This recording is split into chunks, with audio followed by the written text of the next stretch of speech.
Poème numéro 136. Naïade dans l'étang.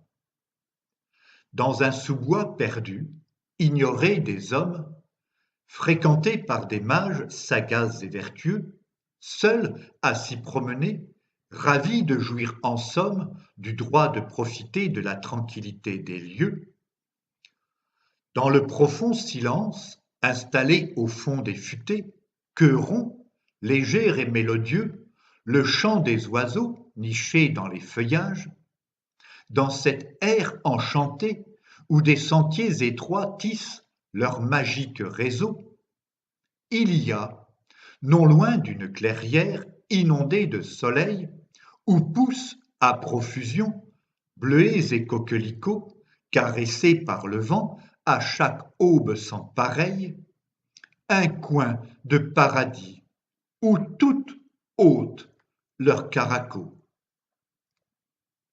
À 2 pas de la berge, immergé dans l'étang, nu, au milieu d'un banc de nénuphars, parsemé de fleurs délicates, oublieuses du temps, avec leurs purs pétales exhibés sans fard, au beau milieu de vaguelettes produites par leurs bassins, invisibles, qu'elles meuvent sous l'eau dormante, tout aux jeux aquatiques qui font trembler leurs seins, fermes et nacrés, de baigneuses désarmantes, 6 vierges nubiles, avec leurs longs cheveux châtains, aux reflets roux chatoyant sur leurs épaules, dévoilent, touchantes de candeur et le regard lointain, ô nymphes satisfaites de ne jouer aucun rôle, la carnation parfaite de leur chair laiteuse, tendre beauté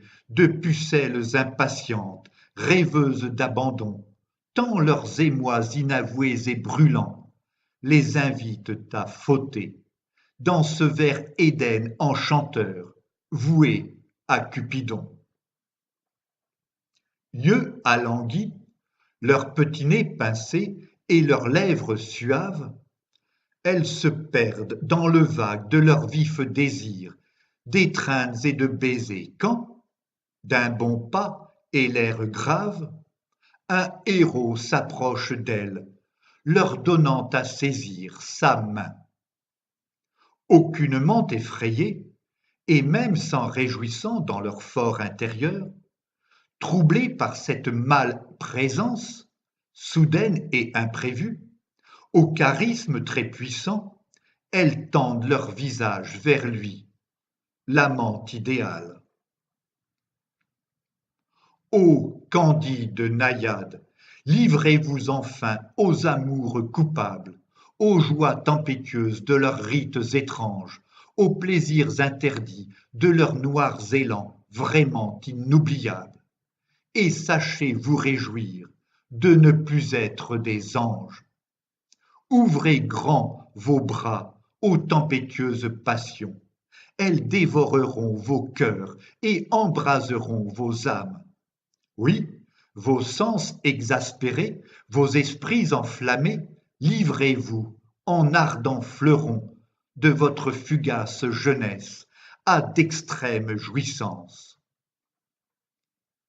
Car ce messager survenu brusquement dans vos vies comblera vos attentes. Mais, ces besoins rassasiés, ne croyez surtout pas qu'il veillera sur vous. Malgré son amour, il ne pourra satisfaire le feu de vos envies, à toujours vous choyer. Animé par un destin, porté par de secrets devoirs, il partira. Pourtant, vos corps magnifiques, offrez-les au flux véhément qui coule dans ses veines. Ces viriles ardeurs, jouissez-en pendant qu'il est temps, insensible cette fois au sarcasme des médisantes foules.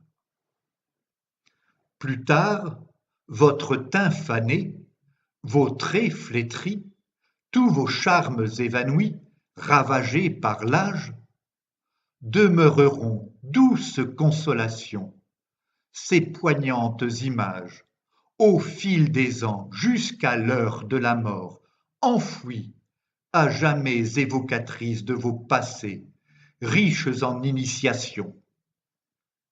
Alors, vieille dame, d'avoir vécu cette folie, vous vous étiolerez sans regret. Aimer et s'abandonner, songerez-vous, est un choix judicieux. Il aide à surmonter la vieillesse que chacun, tôt ou tard, subit contre son gré.